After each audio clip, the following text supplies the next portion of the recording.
येऊन गेले. त्याने काही ठिकाणी पाहणी केली, खास करून त्र्यंबक रोड. आणि नाशिक जे चित्र आहे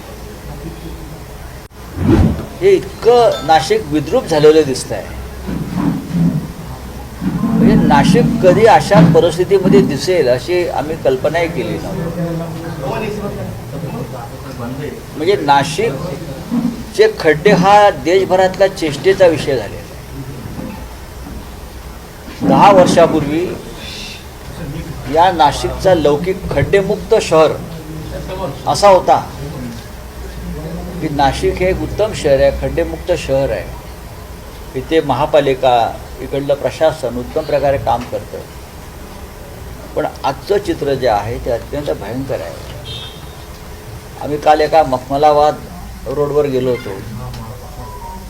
म्हणजे वाईट वाटलं की ज्या पद्धतीने तिकडली लोक रस्त्यावरती भाज्या फळं विकणारी महिला डोळ्यात पाणी आणून सांगत होते की आमची काय अवस्था आहे, आम्ही कसं जगायचं, इथे आता काय करणार. म्हणजे नाशिक शहरातल्या प्रशासनानं लोकांना रस्त्यावर स्विमिंग पूल निर्माण करून दिलेले आहेत. हां, स्विमिंग पूलच आहेत, एवढे मोठे मोठे खड्डे आहेत स्विमिंग पूल. आता आम्ही 2-4 खड्डे मी पाहिलेले आहेत, त्याच्यामध्ये भाजपचे 80 नगरसेवक टाकता येतील, एवढे मोठे खड्डे आहेत. आणि एक दुसरा छोटा खड्डा बघितला, त्यात मिंदे गटाचे सगळे एकत्र करून टाकता येतील, एवढे मोठे मोठे खड्डे झालेले आहेत. काय करते प्रशासन किंवा तुमचे जे इकडले सोकॉल्ड पालकमंत्री आहेत, कुंभमेळा मंत्री आहेत, कुंभमेळा आयुक्त आहेत, नाशिकचे आयुक्त आहेत. म्हणजे एवढा निर्ढावलेपणा यांच्यामध्ये येतो कुठून? 10 लोक मरण पावले. तुम्ही सांगताय 7, 8, 6 नाही, आकडा जास्त आहे. माझ्याकडे जी नाव आहे ती 10 लोकांची आहे. रस्त्यावर 10 लोक खड्ड्यात पडून मरतात तुमच्या हलगर्जीपणामुळं. आणि महापालिकेच्या आयुक्त असतील, मला शेखर सिंग नावाचे जे आयुक्त आहेत त्यांनी माफी मागितली. बरं, काही संवेद नाही की त्यांनी माफी मागितल्या खड्ड्यांमुळे वगैरे. पण आयुक्तांनी मागितले का महानगरपालिकेच्या? हा निर्ढवलेपणा येतो कुठून? महापौरांनी मागितली का? मग लोकांनी सत्तेवर बसवलं. इतर जे प्रमुख पदाधिकारी आहेत, गिरीश महाजन आहेत, ज्यांना आम्ही चंपतराय म्हणतो इकडले, त्यांनी मागितली का माफी?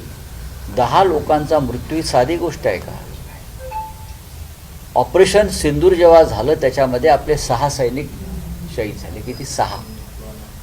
हे नंतर त्याने सांगितलं की 6. आणि नाशिकमध्ये 10 लोक मरण पावले. विचार करा किती मोठं युद्ध या खड्ड्यांचं इथे चालू आहे. 10 लोक नाशिकमध्ये. आणि ऑपरेशन सिंदूरमध्ये भारताचे 6 जवान शहीद झाले.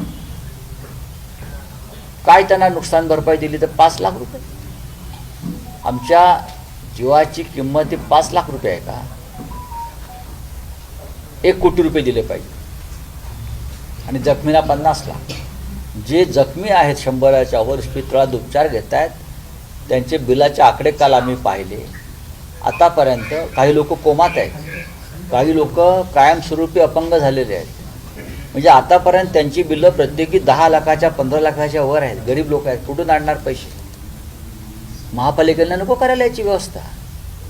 आता महापालिका असं म्हणत आहे की आम्हाला ती मर्यादा आहे, त्याच्या पलीकडे आम्ही देऊ शकत नाही. ठेकेदारांच्या घरी जा, त्यांच्या कपाटात जे पैसे तुमच्या कमिशनचे पडलेले आहेत ते घ्या आणि द्या. मुळात इकडले ठेकेदार कोण आहेत? संपूर्ण या महापालिकेवर सदोष मनुष्यवधाचा गुन्हा दाखल केला पाहिजे.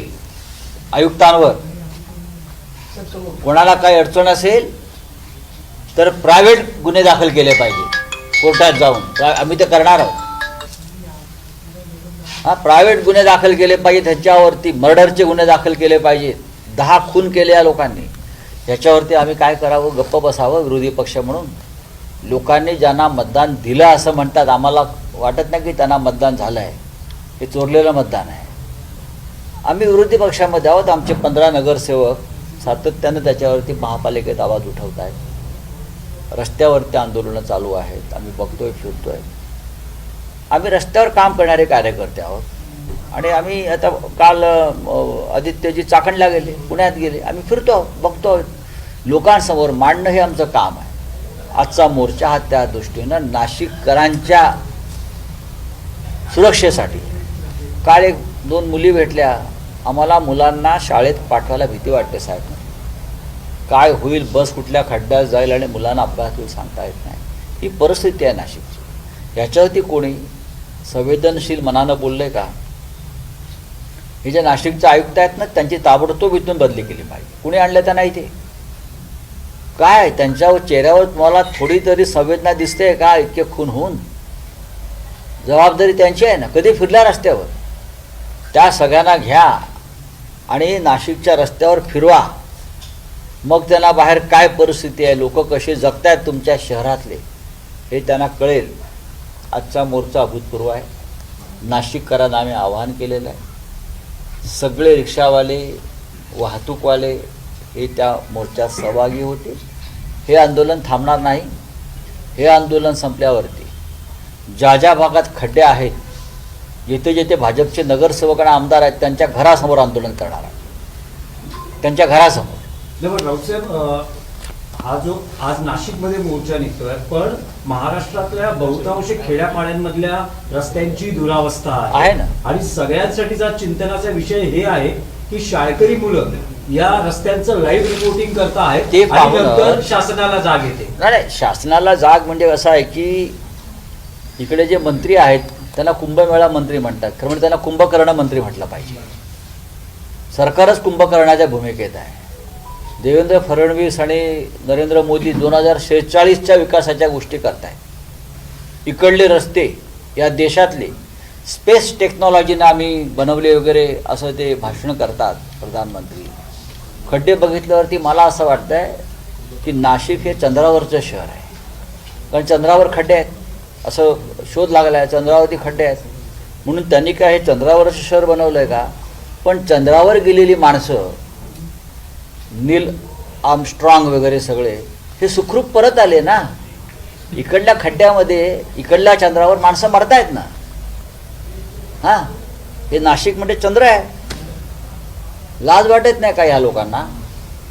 किती भ्रष्टाचार आहे महापालिकेत. कुंभमेळ्यामध्ये 15,000 कोटीचं बजेट आता 45,000 कोटीवर गेलं आहे. किती टॉयलेट? आधी 15,000 टॉयलेट बांधणार होत्या, आता ते 55,000 टॉयलेट बांधणार. आणि त्याच्यामध्ये 10,000 टॉयलेट जे आहेत ही VIP टॉयलेट्स आहेत. म्हणजे काय असतं ते पुण्यातले एक माहिती अधिकारातले प्रमुख कार्यकर्ते आहेत विजय कुंभार म्हणून, त्याने हा फार चांगल्या पद्धतीने हा प्रश्न मांडला. VIP टॉयलेट म्हणजे काय? त्यांना काय वेगळं होतं काय सोन्याचं वगैरे काय? हे VIP येणार आहेत ते. म्हणजे अशा तऱ्हेनं टॉयलेटमध्येही पैसे खायचे. म्हणजे कसं काय हे इकडले चंपतराय मला कळत नाही. म्हणजे टॉयलेटमध्ये लोक पैसे खायला लागले कुंभमेळ्याच्या निमित्तानं. हे हिंदुत्ववादी. पण ज्या पक्षानं राम मंदिराची लूट केली, ज्या पक्षानं रामाचे अलंकार चोरले, ज्या पक्षाच्या लोकांनी अयोध्येत सीतेचे अलंकार चोरले, दानपेट्या चोरल्या, सीतेची 27 मंगळसूत्र चोरली, त्यांच्याकडून या प्रति अयोध्येमध्ये, ही प्रति अयोध्या आहे नाशिक, त्याच्याकडून काय अपेक्षा करणार तुम्ही? यांची माफी पण लोक स्वीकारणार नाहीत, माफी मागितली तर. अशी परिस्थिती आहे. शहरामध्ये जसे खड्डे आहेत तसं नाशिक त्र्यंबकेश्वर रस्त्याचं काम सुरू आहे. श्रावणाचा महिना आहे, प्रचंड त्रास होतो भाविकांना, कारण एकच रोड सुरू आहे, तिथेही चिखल होतो, गाड्या सटकतात. बघा, श्रावण आहे, हे स्वतःला महान हिंदुत्ववादी समजतात. त्यांना जर श्रावण आता येणार आहे आणि त्र्यंबकेश्वरला लाखो भाविक किंवा हजारो भाविक येणार, याची आधी कल्पना नाही. कुठलं प्रशासन यांनी आणून ठेवलं आहे? कुठले राज्यकर्ते आहेत? देवेंद्र फडणवीस जे शेंडीला गाठ बांधून भाषणं करतात विकासाची, दुष्काळमुक्त करू आणि अमुक करू आणि तमुक करू आणि खड्डेमुक्त करा. आधी खड्डे, दत्तक आहे ना तुमचं हे गाव, तुम्ही दत्तक घेतलं आहे ना, विसरलात का? का इलेक्ट्रिकचे शॉक दिले पाहिजे सरकारला शुद्धीवर येण्यासाठी? दत्तक घेतलं ना शहर तुम्ही बाप आहात ना या शहराचे, मग बापासारखे वागा ना. तुमचा दत्तक मुलगा गिरीश महाजन कुंभमेळ्यात पैसे खात आहेत आणि तुम्ही काय म्हणता हे शहर माझं दत्तक आहे म्हणून? कुठलं दत्तक विधान केलं तुम्ही? त्यामुळे साहेब आजच्या मोर्चाच्या निमित्तानं आपण प्रशासनाला सरकारला काही अल्टिमेटम देऊ इच्छिता का? बघा, ultimatum- काही दिवसात कामं हे पूर्ण होणं नाही गरजेचं आहे. अल्टिमेटम असं आहे की हे जे सरकार आहे किंवा हे जे इकडलं प्रशासन आहे हे मुर्दाड आहे, निर्दय आहे. वारंवार अहो त्यांना दिसत नाही का? आम्ही अल्टिमेटम कशाला द्या? 80 किती नगरसेवक आहेत भाजपचे? 80 72 नगरसेवकांचे काय डोळ्यांची बुबळं बाहेर आली आहेत का या रस्त्या? तुमचे इकडले भाजपचे आमदार आंदोलन करतायत खड्ड्याविरुद्ध, राजीनामा द्या ना. मग मला बादला मी गेलो, लोक म्हटले आमदारांनी इथे आंदोलन केलं. ही कसली नौटंकी? त्यांच्याच नगरसेवकांना बोलू दिलं जात नाहीये. जे नगरसेवक बोलत आहेत त्यांच्यावरती गुन्हे दाखल केले जात आहेत भाजपच्या. नगरसेवक, मला जनतेने सांगितलं, आम्ही जेव्हा तक्रारी करतो खड्ड्यांच्या तेव्हा महापालिकेचे अधिकारी आम्हाला धमक्या देतात. काय धमक्या देतात? महापालिकेचे अधिकारी आम्हाला धमक्या देतात, नागरिकांना. ही गुंडागिरी. मी म्हणालोय अधिकाऱ्यांची फक्त मला नावं कळवा, त्यांना गुंडगिरी काय आहे मी दाखवतो, खरी गुंडगिरी काय असते हे मी त्यांना दाखवेन. अधिकाऱ्यांची नावं द्या फक्त, कोणी धमक्या दिल्या नागरिकांना. नाही त्यांना नाशिक सोडून पळायला लावलं तर बघा. ही कसली मस्ती, कसला माज आला या लोकांना सत्तेचा. नाही पण राऊतसाहेब, कुंभमेळ्याच्या नियोजनाचा विषय आहे, ज्यात जी व्यवस्था निर्माण केली जाते हा. त्यावरही इकडच्या साधू महंतांची नाराजी आहेच. पण आणखी एक विषय आहे की यात टेंडर प्रक्रियेतही घोटाळा असल्याचं आहे समोर ना, आलं आहे. टेंडर आणि प्रक्रियेमध्ये- महाजन यांचे निकटवर्तीय नातेवाईक यांचाही उल्लेख झाला. बघा, हे सगळं जे जामनेर कनेक्शन आहे हा भ्रष्टाचाराचा जामनेर पॅटर्न आहे. जामनेरच ना, हा भ्रष्टाचाराचा नवीन जामनेर पॅटर्न देवेंद्र फडणवीस यांनी महाराष्ट्रामध्ये आणलेला आहे. जामनेर पॅटर्न म्हणून त्याला आम्ही नाव दिलं. हे जामनेर पॅटर्न आहे. Bogus tendering, bogus work order, bogus work order. 1 महिन्यापूर्वी इथे 10 लाख बोगस नोट्या पकडल्या नाशिकला. ते पण बहुतेक त्यांच्याच असतील असं मला आता वाटायला लागलं आहे. हो, सगळं बोगस. हे जामनेर कनेक्शन जे आहे भ्रष्टाचाराचं, जामनेर पॅटर्न, हाच भाजपचा पॅटर्न. कुंभमेळा मंत्री म्हणतात गिरीश महाजन 38 ते 42,000 कोटी रुपयांचे कामं नाशिक आणि त्र्यंबकेश्वरमध्ये सुरू आहेत.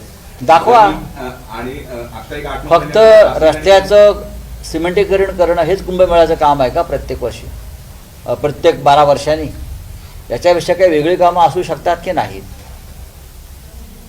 त्यांना कामं कशी करतात अशा प्रकारच्या उत्सवात धार्मिक, हे पाहिजे असेल तर आम्ही त्यांचं बौद्धिक घ्यायला तयार आहोत. त्याने यावं, आम्ही त्यांचं बौद्धिक घेऊ. हे स्वतःला जे अतिशहाणे समजतात की सगळं आम्हालाच येतं आहे, यांचं प्रत्येक काम हे फक्त कमिशनसाठीच आहे. प्रत्येक काम त्यांनी काढलेलं कुंभमेळ्यातलं असेल, महापालिकेतलं असेल, कोणत्याही, हे फक्त कमिशनसाठीच आहे. कमिशन आधी घ्यायचं आणि ठेकेदारांना मोकळं रान द्यायचं. साहेब, आपण आरोप करत आहात, पण आपण आज नाशिकमध्ये मोर्चा करतायत, महापालिका आयुक्तांशी आज आपण भेटणार का? आणि एवढे आपल्याकडे समजा काही पुरावे असेल किंवा आपण आरोप करत आहात तर मुख्यमंत्र्यांशी किंवा इतर कोणाशी संबंधित व्यक्तीशी बरं, मुख्यमंत्र्यांकडे भ्रष्टाचाराचे पुरावे देऊन मुख्यमंत्री काय करतील असं आपल्याला वाटत असेल तर मला सांगा, मी त्यांना भेटेन. हे सगळे भ्रष्ट मंत्र्यांनी मुख्यमंत्र्यांना खिशात ठेवले आपल्या. का कळत नाही मला. देवेंद्र फडणवीस यांचा असा सुटलेला पापड का झालाय मला कळत नाही. हां, सगळे असे ते एकेकाळी काय त्यांच्या गरजा देवेंद्र फडणवीस यांच्या, आता काय झालंय त्यांच्या? हे सगळे भ्रष्टाचार करणारे लोक त्यांच्या अवतीभोवती गोंधळ करून बसलेले आहेत. मग मिंदे गटाचे असतील, त्यांच्या पक्षाचे असतील, थातूरमातूर कारवाया करायच्या. आदिवासींची जी काय अवस्था या महाराष्ट्रामध्ये आपण पाहिलं असेल, आदिवासींच्या जमिनी लुटल्या जात आहेत, आदिवासींच्या पोरी सर्पदोषाने आश्रम शाळेत मारल्या जात आहेत, आणि फक्त थातूरमातूर काहीतरी बोलतात, हा हा हू करतात आणि निघून जातात. याला माज म्हणतात, याला निर्ढवलेपणा म्हणतात. जो केंद्रातून झिरपत महाराष्ट्रामध्ये आलेला आहे. रावसाहेब, महाराष्ट्राच्या राजकारणातले आणखी काही विषय आहेत, त्यात शरद पवार यांचं काल बैठकीतले एक विधान नाशिकचं सध्या काय चर्चेत संबंध आहे. आहे यात? महाराष्ट्राच्या राजकारणासंदर्भातले काही नाशिकला आज फक्त मोर्चा चालेल. हो ते तर आहे ना, आपण हा. नाशिकचे विषय सर, घेतले. रावसाहेब, ज्या साधू महंतांसाठी हा कुंभमेळा होते, भाविकांसाठी होता, नाशिक मधल्या काही आखाड्यांच्या साधू महंतांनी गेल्या आठवड्यात पत्रकार परिषद घेतली आणि त्यांनी नाराजी व्यक्त केली. त्यांनी असं आणि सांगितलेलं आहे, त्यांना, मंत्री महोदय असं म्हणताय की तुम्ही फक्त कुंभमेळा बघा, नियोजनाची जबाबदारी आमची आहे, अशा पद्धतीची उत्तरं साधू नाही बघा, त्यातले अनेक साधूंनी आमच्याशी संपर्क साधला. आखाड्याचे जे प्रमुख लोक आहेत त्यांनी माझ्याशीही दूरध्वनीवर चर्चा केलेली आहे आणि कुंभमेळ्याची जी कामं काढलेली आहे ती फक्त पैसे खाण्यासाठीच काढलेली आहेत असं त्यांचं म्हणणं आहे. याच्यामध्ये साधू संत आणि इतर ज्या काही सुविधा किती निर्माण होतील ह्याच्याविषयी सगळ्यांच्या मनात शंका आहे. बहुतेक साधू संतांना खड्ड्यात टाकायचं काम कुंभमेळा मंत्री करतायत. हा आप क्या बोल रहे हैं? आज मोर्चा निकालना है, उसको लेकर क्या कहेंगे आप? देखिए, नासिक एक ऐतिहासिक नगर है, ऐतिहासिक शहर है. अयोध्या के बाद प्रभु श्री राम का अगर वास्तव्य कहाँ रहा है सबसे ज़्यादा, वो नासिक नगरी में रहा है, जिसे हम पंचवटी कहते हैं. आज उस शहर की हालत देखिए, रास्ते नहीं है, कोई नियोजन नहीं है. यहाँ अब कुंभ होने वाला है, हजारों गड्ढे में 10 लोग अब तक मारे गए हैं. 10 लोग अब तक गड्ढे में मारे गए एक्सीडेंट में. 500 से ज़्यादा लोग एक्सीडेंट में अस्पताल में भर्ती है. ऑपरेशन सिंदूर जो हुआ भारत की तरफ से, उसमें भारत के 6 जवान शहीद हो, 6 जवान मारे गए. लेकिन यहाँ इस प्रति अयोध्या नगरी में, नासिक में अब तक गड्ढे में 10 लोगों ने जान गंवाई है. क्या यहाँ का जो प्रशासन है, यहाँ की जो महानगर पालिका है, उसके मेयर है, उनको शर्म नहीं आती है देखते हुए? क्या दिल में उनकी चोट नहीं लगती? 10 लोग आपके शहर के मारे गए, आपकी संवेदना मर गई, आपको मन नहीं है, हृदय नहीं है. तो आज मोर्चा निकालेंगे हम. कुंभ होने वाला है, साधु संत आएंगे पूरे देश से. आप उसमें भी पैसे का गैरव्यवहार कर रहे हो. 15,000 करोड़ का बजट था, अब लगभग 50,000 करोड़ के ऊपर चला गया. हर टेंडर में कमीशनबाजी है यहाँ के मंत्री की, जिसे हम यहाँ की चंपत राय बोलते हैं. वहाँ के चंपत राय ने दुर्योधन का साम्राज्य वहाँ निर्माण किया है. यहाँ के चंपत राय ने अपना दुर्योधन का साम्राज्य निर्माण किया है. तो आज जो मोर्चा निकलेगा ये इशारा है, चेतावनी है. उसके बाद यहाँ के जो कॉरपोरेटर्स हैं उनके घर के बाहर हम आंदोलन करेंगे, जनता को लेकर बताएंगे जनता की आवाज क्या होती है. मुंबईमध्ये सुद्धा करवाढीचा प्रस्ताव ठेवण्यात आलेला आहे. मुंबईकरांच्या खिशाला पुन्हा एकदा अधिक खर्च बसणार आहे. जिथे जिथे भारतीय जनता पक्षाचं राज्य आहे त्यांनी प्रस्थापित केलं आहे, मग दिल्लीमध्ये असेल, राज्यांमध्ये असेल, महापालिकांमध्ये असेल, तिथे त्यांनी जनतेची लूट, जनतेच्या खिशात हात घालण्याचा कार्यक्रम चालू केलेला आहे. आम्ही होतो मुंबईमध्ये महानगरपालिकेमध्ये 25 वर्षापेक्षा जास्त काळ. मग हिंदू हृदय सम्राट बाळासाहेब ठाकरे असतील किंवा शिवसेना पक्षप्रमुख उद्धव ठाकरे असतील, 90,000 कोटीच्या ठेवी आम्ही बाजूला ठेवल्या जनतेसाठी, त्या यांनी मोडून खाल्ल्या. म्हणजे आम्ही बचत केली. तर ह्यांचं म्हणणं आहे बचत कशाला करायची, हे लुटून खाल्लं पाहिजे. हे लुटून खाल्लं आणि आता जनतेला करवाढीच्या ओझ्याखाली मारतात. नाशिकलाही तेच आहे, पुण्यातही तेच आहे, पिंपरी चिंचवडला तेच आहे, जळगावला तेच आहे, नागपूरलाही तेच आहे. राज्य कशा करता जनतेला लुटण्यासाठी. जनतेला दिलासा द्यायला पाहिजे. वंदे मातरमच्या वादावरून अमित शहानी टीका केली. वंदे मातरमच्या वादावरून अमित शहानी टीका केली आहे की थोडी जरी लाच शिल्लक असेल तर माफी मागा, असं त्यांनी म्हटले आहे. हा शब्द जो आहे ना, थोडी जरी लाच शिल्लक असेल, तो अमित शहासाठी आहे. ते स्वतःविषयी बोलतायत. माझ्यात थोडी जरी लाज असेल तर मी माफी मागायला पाहिजे. आम्ही त्याची माफी मागतोय. ज्या पक्षानं स्वातंत्र्य चळवळीमध्ये कधी सहभाग घेतला नाही, ज्या पक्षानं कधी आपल्या कार्यालयावर 50 वर्ष संघानं तिरंगा लावला नाही, वंदे मातरमचं कधी गाण, ते आता माफी मागा सांगतायत. जंतर मंतरवर पोरांवरती गोळ्या चालवल्या त्याच्याबद्दल अमित शहाची आम्ही माफी मागतो आहोत. वंदे मातरमची 6 कडवी म्हणून दाखवा अमित शहाला म्हणते मी. समोर या आणि 6 कडवी म्हणून दाखवा. 6 काय 2 म्हणून दाखवा आणि मग वंदे मातरमवर बोला. सर यांचे बापदादे जे होते हे स्वातंत्र्य चळवळीला विरोध करणारे होते. श्यामाप्रसाद मुखर्जी यांनी ब्रिटिशांच्या विरुद्ध जेव्हा चले जावचा घोषणा केली गांधींनी, तेव्हा हे श्यामाप्रसाद मुखर्जी त्याने ब्रिटिशांना सांगितलं ही चले जावची चळवळ मोडून काढा. हे ह्यांचे वंशज आहेत अमित शहा वगैरे हे सगळे लोक जे म्हणताय ना तुम्ही, ज्याने या महाराष्ट्रामध्ये शनिवार वाड्यावर सगळ्यात आधी तिरंगा उतरवून जरीपटका उतरवून युनियन जॅक फडकवला, हे त्यांचे सगळे वंशज आहेत. हे काय सांगतात अमित शहाला माफी मागावी लागेल. कळलं? इकडे तिकडे विषय भरकडवू नका. रावसाहेब, एक शरद पवारांचं विधान होतं की आपण विरोधी पक्षात आहोत, म्हणजे विरोधात आहोत आणि यापुढे सुद्धा विरोधातच असू, जोमाने कामाला लागा, कोणीही संभ्रमात राहू नका, मग असं हे त्यांनी म्हटलंय. कारण अनेकदा चर्चा असते. हो, पण हा की शरद प्रश्न पवार- जेव्हा जेव्हा तुम्ही मला विचारला तेव्हा तर मी एकट्याने सांगितलं शरद पवार साहेब कुठेच जाणार नाही. कळलं? आठवतंय का? माननीय शरद पवार साहेब हे सदैव आमच्याबरोबर राहतील. इंडिया ब्लॉकचे नेते आहेत, ते महाराष्ट्र विकास आघाडीचे नेते आहेत, ते कुठे जाणार नाहीत. त्यांच्याविषयी संभ्रम निर्माण भारतीय जनता पक्षाचे लोक करतायत. आम्ही लढू आणि सत्तेवर येऊ. सर एक सवाल ये है। हो गया विचार. सर, आणखी एक अमित शाह ने कहा है सारे देश ने देखा है कि वंदे मातरम को लेकर सोनिया गांधी ने किस तरह से उसे रोका गया और उनके भाजपा के सभी नेता कह रहे हैं कि उनके ऊपर कार्रवाई होनी ये भारतीय जनता पार्टी की नैरेटिव है. ऐसा नहीं हुआ है. इस देश में वंदे मातरम को मान्यता कांग्रेस पार्टी ने दी है.